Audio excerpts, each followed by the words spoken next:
You wake up in the middle of the night and that familiar sensation hits your chest. It's not anxiety.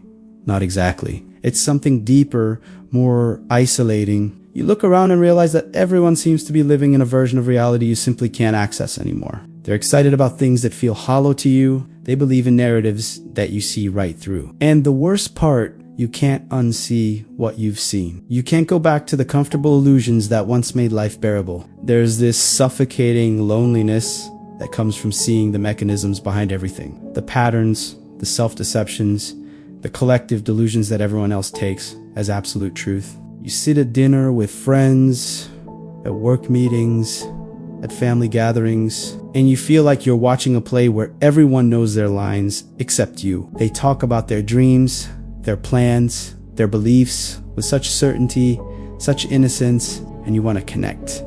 You desperately want to feel that sense of belonging again. But there's this invisible wall now. You see the contradictions in their logic. You notice the fears they're masking with ambition. You recognize the borrowed values they parade as their own. And you can't pretend anymore. You can't fake enthusiasm for the things that once moved you. The price of seeing clearly is watching everyone else live in a fog you can no longer enter. You're in the room, but not of the room. Present, but fundamentally alone. And you're not crazy for feeling this. You're not broken because you can't connect the way you used to. This loneliness you're experiencing, this alienation from consensus reality, this burden of seeing what others refuse to see.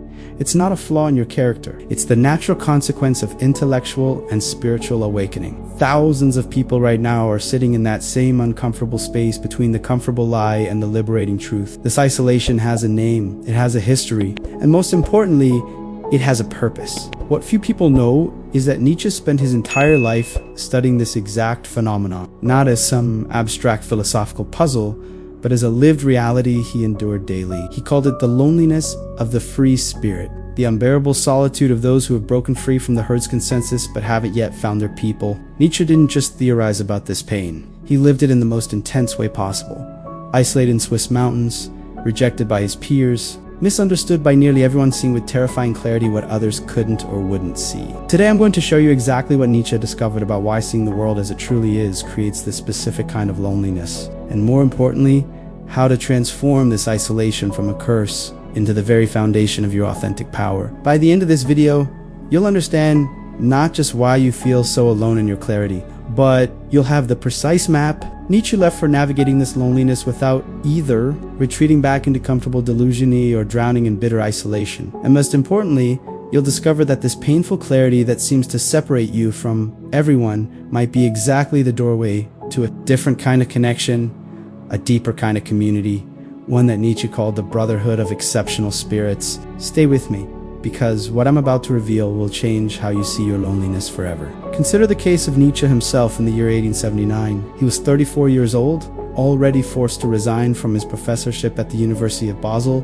due to his deteriorating health. But the physical illness was only part of the story. What really drove Nietzsche into isolation was something far more profound and far more painful. He had begun to see through the foundational myths of his culture, the Christian moral framework, the academy, the nationalist fervor sweeping through Germany, the comfortable lies that held society together. And once he saw through these structures, once he recognized them as human constructions rather than eternal truths, he could no longer participate in the collective fiction with the same innocence his colleagues maintained. His letters from this period reveal a man caught in excruciating isolation. He writes to his friend Franz Overbeck, describing how he can no longer have genuine conversations with his former peers. They speak past him.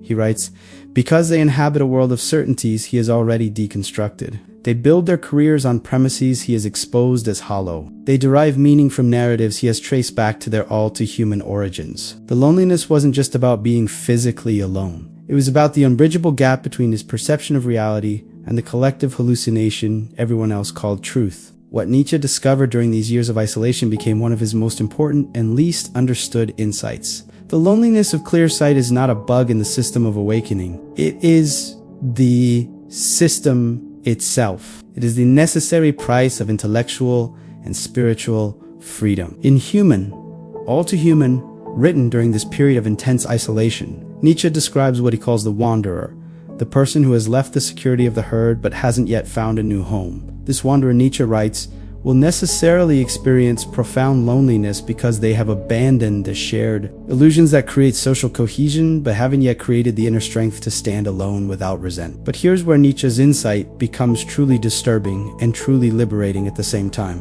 He argues that this loneliness reveals something most people never want to confront. What we call community, what we call connection, what we experience as belonging is almost always based on shared blindness rather than shared sight. People bond over what they refuse to see together, not over what they courageously examine together. The comfort of the herd is the comfort of mutual reinforcement of useful fictions. Everyone agrees not to look too closely at the foundations, not to ask the questions that might destabilize the whole structure, not to see what seeing would make unbearable. Think about your own experience for a moment. When did you feel most connected to others? Was it when you were questioning everything? When you were seeing clearly through the mechanisms of social control, through the arbitrary nature of moral codes, through the self-serving narratives of institutions? Or was it when you were still inside the bubble, when you still believed in the same myths, when you participated in the same collective fantasies about meaning, purpose, and value? The brutal honesty Nietzsche demands is this: most human connection is based on shared delusion, and the moment you start seeing clearly, you exile yourself from that connection. Nietzsche identified 3 distinct types of loneliness that the clear-seeing person experiences. And understanding these types is crucial for navigating this territory without either retreating into comfortable ignorance or drowning in nihilistic despair. The first type he calls the loneliness of the destroyer. This is the initial phase when you first begin to see through the foundational myths of your culture. Everything you once took as solid ground reveals itself as constructed, arbitrary, contingent. God is dead, Nietzsche famously declared. But what he meant was far more comprehensive than just the death of religious belief. He meant that all the absolute values, all the unquestionable authorities, all the eternal truths that gave life structure and meaning have been exposed as human inventions. The loneliness of the destroyer is particularly intense because you're surrounded by people who still inhabit the world you've deconstructed. They speak a language that sounds increasingly foreign to you. They get excited about achievements that seem meaningless within your new understanding. They suffer over losses that you recognize as inevitable given the nature of the game they're playing. And you can't explain this to them. You can't make them see what you see because the seeing itself required a kind of death, a dissolution of old certainties that they're not ready or willing to undergo. So you stand there at the edge of the abyss you've discovered, trying to communicate with people who are still safely inland, and the communication fails again and again. The second type of loneliness Nietzsche identifies is what he calls the loneliness of the creator. This is a different kind of isolation, not based on what you've destroyed, but on what you're attempting to build. Once you've dismantled the inherited value systems, once you've seen through the collective fictions, you face the terrifying task of creating your own values, your own meaning, your own direction. Nietzsche describes this in Thus Spoke Zarathustra when he talks about the spirit becoming a lion that must fight the dragon named Thou Shalt. The dragon represents all the inherited obligations, all the imposed values, all the commandments that say you must believe this, you must value that, you must orient your life around these predetermined goals. But here's what makes this loneliness so profound. When you're creating your own values, when you're forging your own path, when you're determining for yourself what matters and what doesn't, there's no external validation available. The herd can validate you when you conform to its values. Your parents can validate you when you fulfill their expectations. Your culture can validate you when you achieve its definition of success. But when you're creating something genuinely new, when you're living according to values you've determined for yourself, there's no audience that can tell you you're doing it right. You're alone with your choices in a way that people who follow predetermined paths never have to experience. Nietzsche writes in The Gay Science about what he calls the weight of eternal return. Imagine, he says, that you had to live your life exactly as you're living it now, over and over again for eternity. Every choice, every moment, every experience repeated infinite. Could you say yes to that? Could you embrace your life so completely that you would want it repeated forever without any changes? Most people, Nietzsche argues, would be horrified by this thought because they're living lives they don't actually affirm, following paths they don't actually choose, pursuing goals they don't actually value. They're waiting for something external to validate their existence, some achievement or recognition or relationship that will finally make it all worthwhile. But the person who has taken on the task of self-creation, the person who has embraced the loneliness of the creator, learns to say yes to their life, not because it's perfect, not because it's easy, not because others approve, but because it's Genuinely, this is what Nietzsche means by amor fati, love of fate. Not passive acceptance of whatever happens, but active affirmation of the life you're creating, including all its pain, all its uncertainty, all its loneliness. And this affirmation can only happen in solitude because it requires a kind of honesty that social validation makes impossible. The third type of loneliness Nietzsche describes is what he calls the loneliness of the future. This is perhaps the most subtle and the most profound. It's the loneliness that comes from living ahead of your time, from seeing possibilities that others can't yet imagine, from embodying values that haven't yet been recognized as valuable. Nietzsche experienced this intensely. He knew he was writing for readers who didn't yet exist. He knew his ideas would be misunderstood, distorted, rejected by his contemporaries. In Ex Homo, written near the end of his productive life, he writes about how he's not being read, not being understood, how his time hasn't come yet. This loneliness of the future is the loneliness of the person who has broken through to a new level of consciousness but must live in a world still organized around the old level. You see what could be, what should be, what will eventually be, but you're surrounded by people still trapped in what is. You speak a language that will only be understood later. You embody possibilities that will only be recognized as possibilities after you're gone. And there's a particular kind of pain in this, a pain that Nietzsche knew intimately. The pain of being born too soon, of arriving before the world is ready for what you have to offer.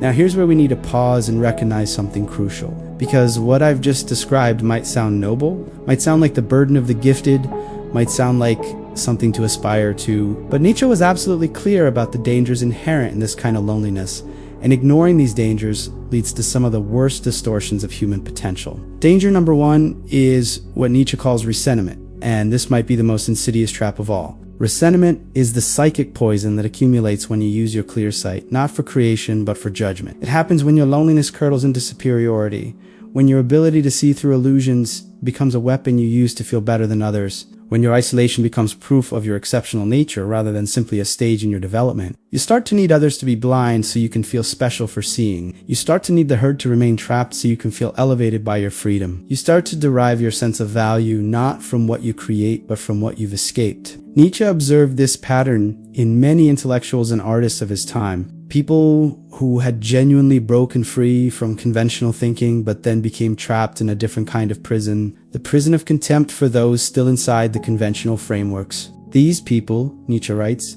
are still defined by what they oppose. They're still psychically dependent on the very structures they claim to have transcended. Their identity is built on being not like the masses, which means the masses still control them, still determine them, just in a negative way instead of a positive way. True freedom, Nietzsche insists, is when you no longer need to define yourself against anything, when you create from abundance rather than from opposition, when your loneliness is chosen rather than imposed. Danger number two is what Nietzsche identifies as the temptation to become a hermit. This is different from resentment, but equally destructive. It happens when you use your clear sight as an excuse to withdraw completely from human connection, to give up on the possibility of genuine community, to embrace isolation as a permanent state rather than as a necessary phase. Nietzsche saw this temptation in himself, felt its pull during his darkest periods of illness and isolation. There's a certain comfort in saying that connection is impossible, that others simply can't understand, that you're fundamentally alone and always will be. This comfort is dangerous because it protects you from the vulnerability of continuing to reach out,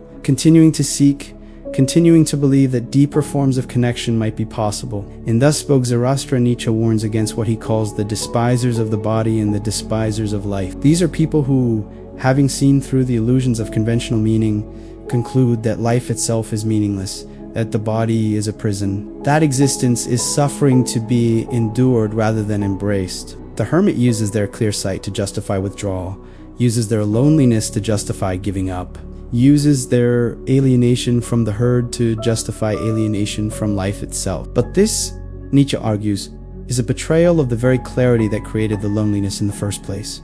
Clear sight should lead to more life, more engagement, more in creation, not to retreat and resignation. Danger number three is perhaps the most subtle and the most relevant to our current moment. Nietzsche calls it the danger of seeking audience with the wrong crowd. This happens when the loneliness becomes so unbearable that you compromise your vision to find connection. You start to translate your insights into the language the herd can understand, But something essential gets lost in translation. You start to package your truth in ways that make it acceptable, consumable, comfortable. You find an audience, yes, but they're not really hearing what you're trying to say. They're hearing a diluted version, a safe version, a version that doesn't require them to undergo the same death and rebirth you underwent. Nietzsche saw this danger everywhere in the intellectual and artistic culture of his time. Philosophers who had genuine insights but presented them in academic jargon that neutralized their revolutionary potential. Artists who had seen through conventional aesthetics but then created work that was just shocking enough to seem edgy while remaining safely within the boundaries of what the market would accept. Preachers who had lost their faith but continued preaching because they loved the audience, loved the validation,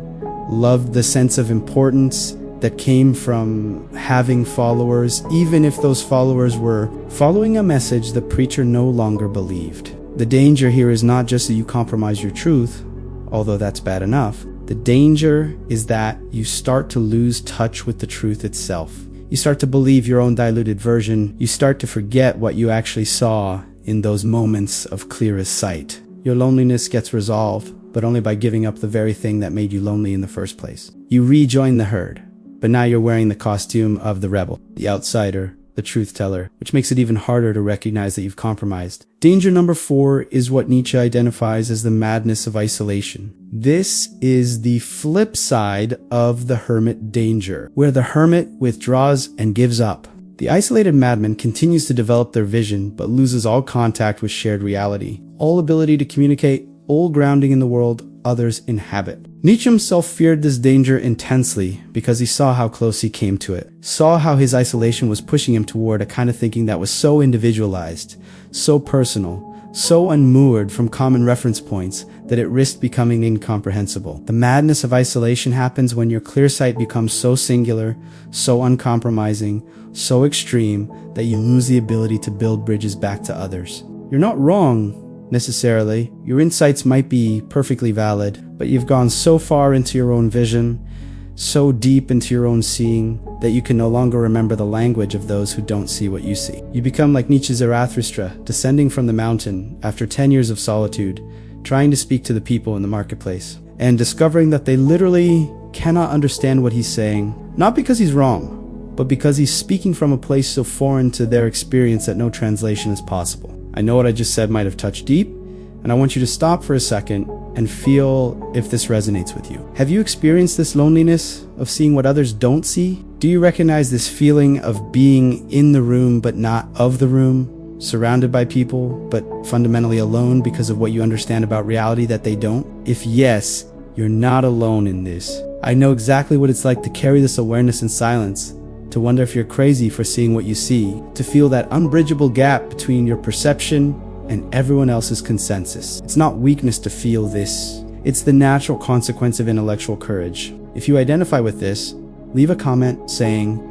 "I see what others refuse to see." Your comment will make someone else feel less alone in their clarity. By sharing this, you help someone who needs to know they're not the only one navigating this territory. Thousands will read your comment and feel, finally someone understands what I'm living. Now, understanding these dangers is crucial, but understanding them isn't enough. Nietzsche didn't just warn about the pitfalls of clear sight. He mapped out what he called the path of the free spirit, the developmental journey from the loneliness that destroys to the solitude that creates.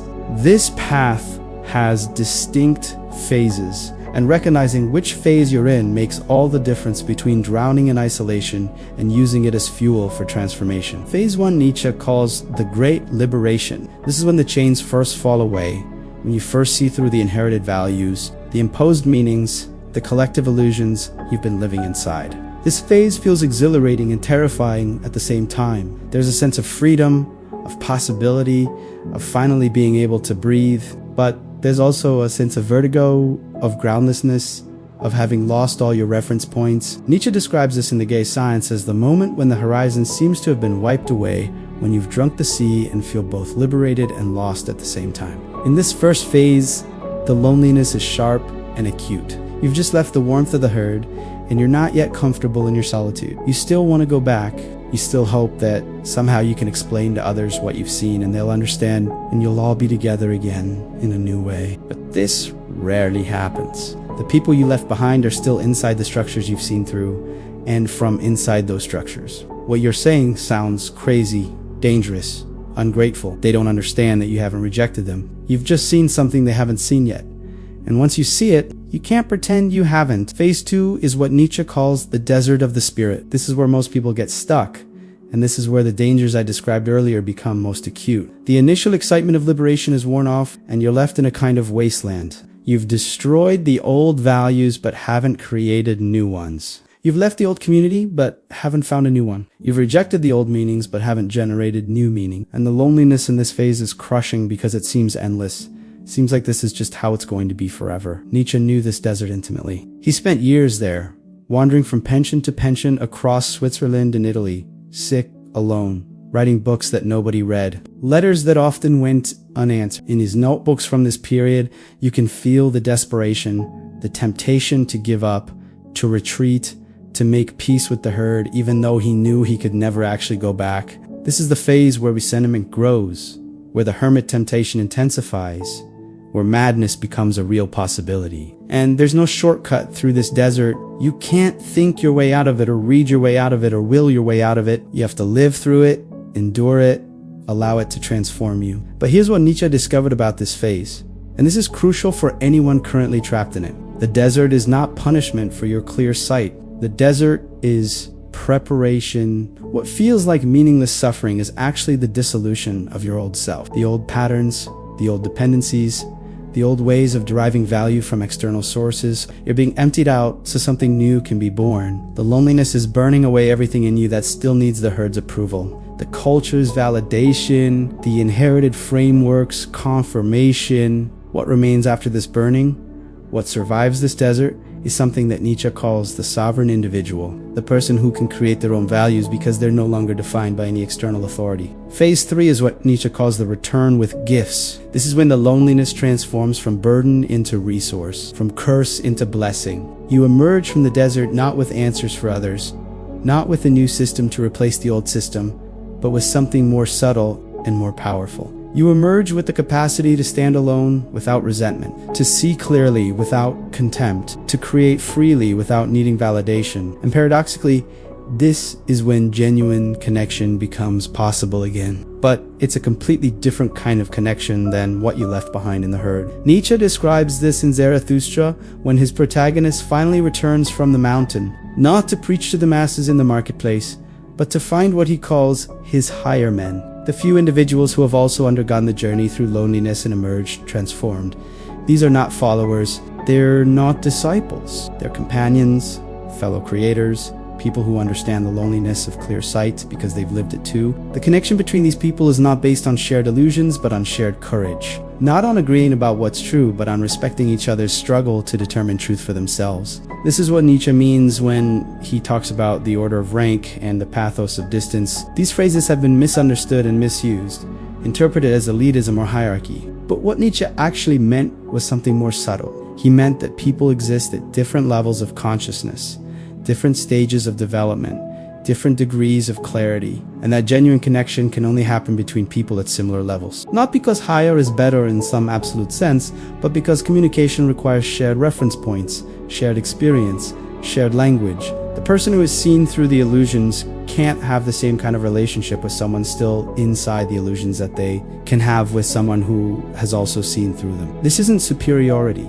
it's just recognition of difference. And the loneliness of clear sight resolves not by trying to make everyone see what you see, not by dragging people out of their illusions before they're ready, but by finding the few who have already made that journey, who speak your language, who understand without explanation what it costs you to see what you see. Phase 4, the final phase Nietzsche identifies, is what he calls joyful wisdom. This is not happiness in the conventional sense. It's not contentment or peace or satisfaction. It's something stranger and deeper. It's the ability to affirm your life completely, including all the loneliness, all the isolation, all the pain of seeing what you see. It's the capacity to say yes, not despite the suffering, but because of it. To recognize that your clearest sight came through your deepest loneliness, that your greatest strength was forged in your most complete isolation. Nietzsche writes in Ex Homo about how his illness his isolation, his years of suffering were not obstacles to his work, but the very conditions that made his work possible. He couldn't have seen what he saw from inside the comfort of academic life,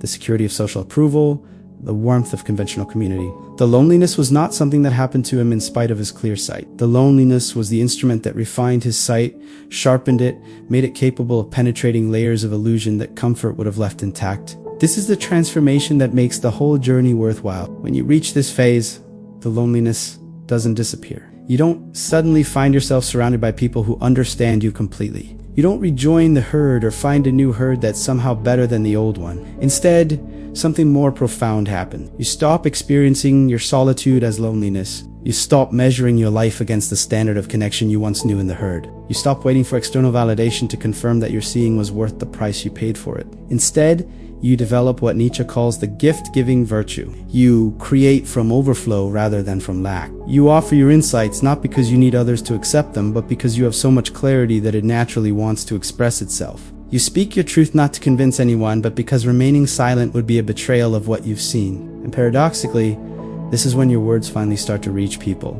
Not because you've learned to package them more effectively, but because you're no longer attached to whether they reach anyone or not. Think about the arc of Nietzsche's own life and work. In his early years, he desperately wanted recognition from his academic peers, wanted his first book, The Birth of Tragedy, to be taken seriously by classical scholars. When it was rejected, when he was attacked and ridiculed, he felt that loneliness of exclusion intensely. But as he went through his desert period, something shifted. By the time he was writing his late works like The Antichrist and Ex Homo, he had stopped caring whether anyone in his time understood him. He was writing for readers who didn't yet exist, for a future he would never see. And that liberation from the need for contemporary validation allowed him to write with the clarity and power that has reached across centuries. This is the ultimate transformation. The loneliness enables if you navigate it correctly. You move from needing others to see what you see, to being at peace with the fact that most won't and some can't. Move from resentment at being misunderstood to acceptance that being understood was never the point. You move from loneliness as absence of connection to solitude as presence of self. And from that place of complete self-possession, genuine connection becomes possible again. Not as need, but as gift. Not as dependency, but as recognition between sovereign beings. But let's bring this back to where we started. To your experience of loneliness right now. Remember that feeling I described at the beginning? That sense of being in the room, but not of the room, of watching others live in a reality you can no longer access. That's where we began this journey. Now look at that same experience through the lens of everything we've explored. Can you see it differently now? Can you recognize it not as a curse, but as a sign? Not as isolation, but as initiation? The loneliness you feel when you see the world as it is, that's not evidence that something is wrong with you. It's evidence that something is right with you.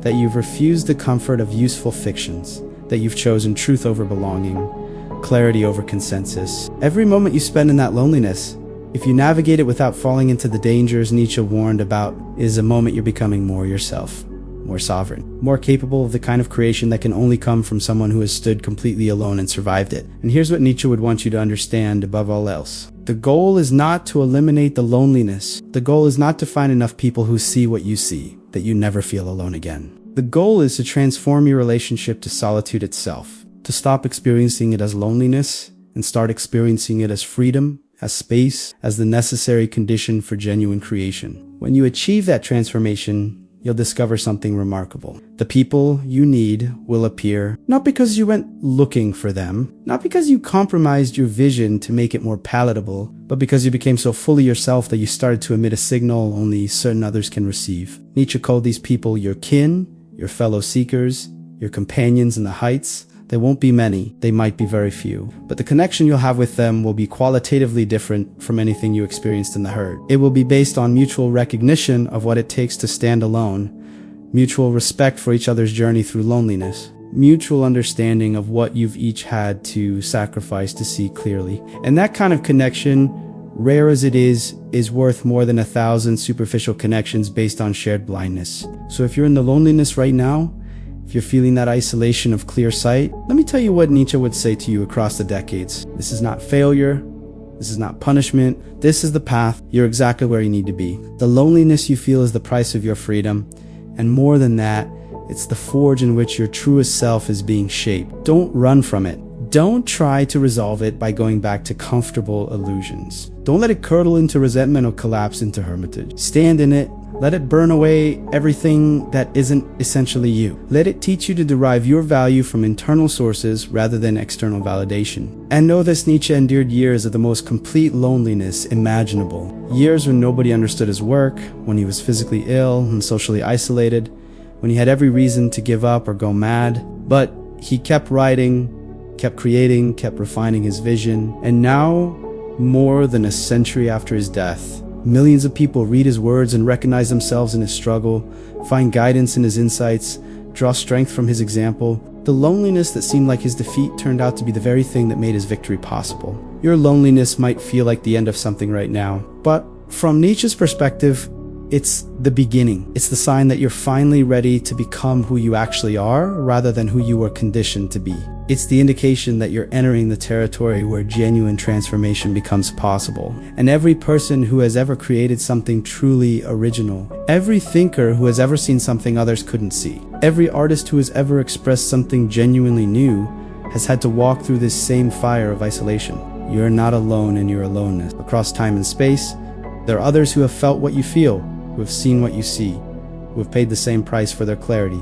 You're part of a lineage, a tradition, a brotherhood of free spirits that extends back centuries and will extend forward into the future. The loneliness connects you to them even as it separates you from the herd. And that connection, invisible as it is real. It's the connection Nietzsche felt when he read Schopenhauer and recognized the kindred spirit. It's the connection you feel when you read Nietzsche and recognize yourself in his words. Subscribe to the channel for more insights into Nietzsche's philosophy that go beyond surface level understanding. I bring you weekly deep dives into the ideas that can transform how you see yourself and your place in the world. If you're on this journey of clarity, even when it costs you the comfort of belonging, you deserve a space where you're seen as understood and valued. This channel is that space. We're building a community here of people who refuse easy answers, who choose truth over comfort, who understand that the deepest wisdom often comes through the deepest solitude. Click subscribe to continue this journey with us. If you're ready to explore more about how Nietzsche's philosophy applies to your actual life, check out my video on the will to power, where I reveal how what you think is weakness might actually be your greatest source of strength waiting to be recognized and directed. These concepts connect. The loneliness of clear sight is itself an expression of will to power, a refusal to let the herd define your reality, an assertion of your right to see for yourself and think for yourself and become yourself. Thank you for watching. You've just spent time exploring one of the most challenging aspects of philosophical development, the necessary loneliness that comes with clear sight. If this resonated with you, if you recognize yourself in this exploration, you're exactly the kind of person this channel exists for. The fact that you made it to the end tells me something about you. It tells me you're willing to look at difficult truths, willing to sit with uncomfortable realities, willing to question whether the loneliness you feel might actually be the doorway to something greater. See you in the next dimension.